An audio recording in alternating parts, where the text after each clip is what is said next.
Now we turn to the Syrian battlefield today. Who's fighting whom? This was one of the key issues in the IQ squared debate that I participated in last month at the Aspen Strategy Group, which David and I attended. My partner was Rich Falkenrath, who had been in the White House in the Bush administration, and he spoke to this point specifically. So let's see what he had to say. On the ground truth and the conflict, this is not a simple conflict of good versus evil, though Assad certainly is evil, and it is not a single conflict. This is many different conflicts, and frankly, a fatal flaw in Nick and Nigel's position here is there is no opposition for us to support. You'd think that if you had a dog in the fight, you could at least have a name for the dog on the other side, but it's not good enough to say the Syrian people or the Syrian opposition, because the fact is there is no unified opposition and there is no connection between the mostly exile-based political leadership and the fighters on the ground.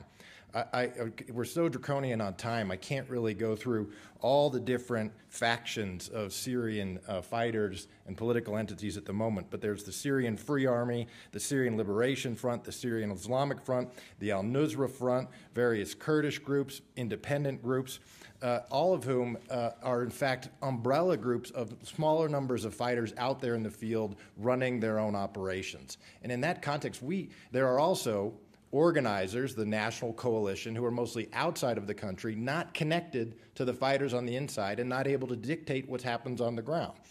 And so this is a real problem. If you want to have a dog in the fight, to not have the slightest idea who it is and to hope that it will come together.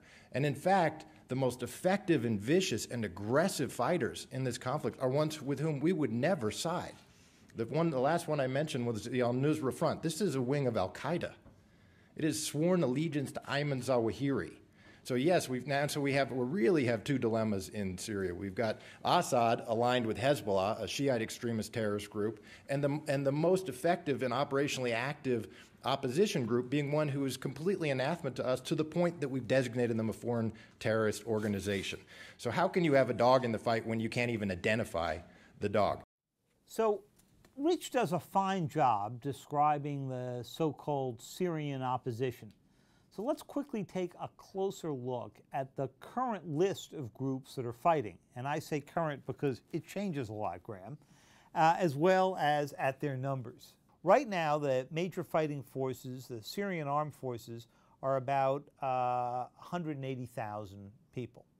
And the militias out of that, the paramilitary, are about 10,000 fighters. The Lebanese Hezbollah are 2,500 to 4,000 fighters. And the Iranian Quds force is just about 200 officers. They're not there really to fight as much as to advise, funnel money, and so forth. Now, that's up against an opposition of 150,000. So the numbers overall would seem to be relatively evenly matched. The arms, the training certainly are not. Well, I think the fundamental thing is who can fight and who can't. If we picked up a gang in Cambridge and we were part of the revolt, and you and I have to try to carry a gun with the rest of you guys here and see how we do, we'll get our asses kicked. Okay, there's a reason why professional armies are a lot better than ragtag pickup groups. And I think that if I look and see who's actually fighting in Syria today, first, the Alawites are fighting, Assad's regular forces. And they're the ones that are bombing out cities, destroying people. So they're very active fighters, and they're fighting for their life.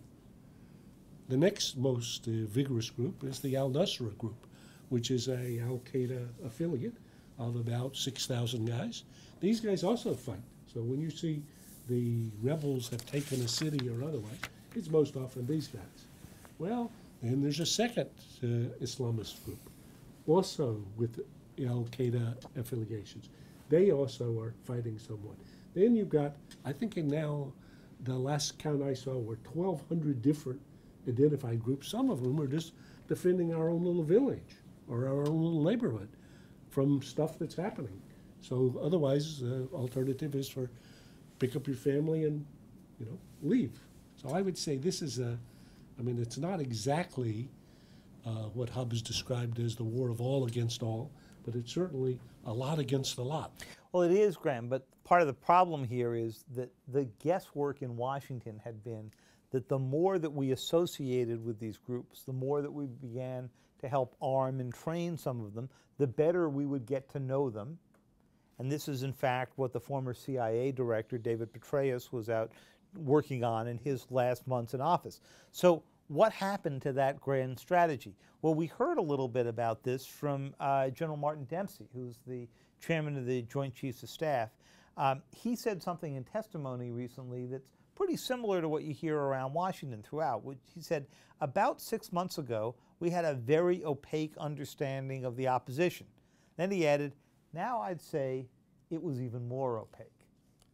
Well, having spent some time this morning talking to somebody high up in the intelligence community, I would say they would put an exclamation point beside that.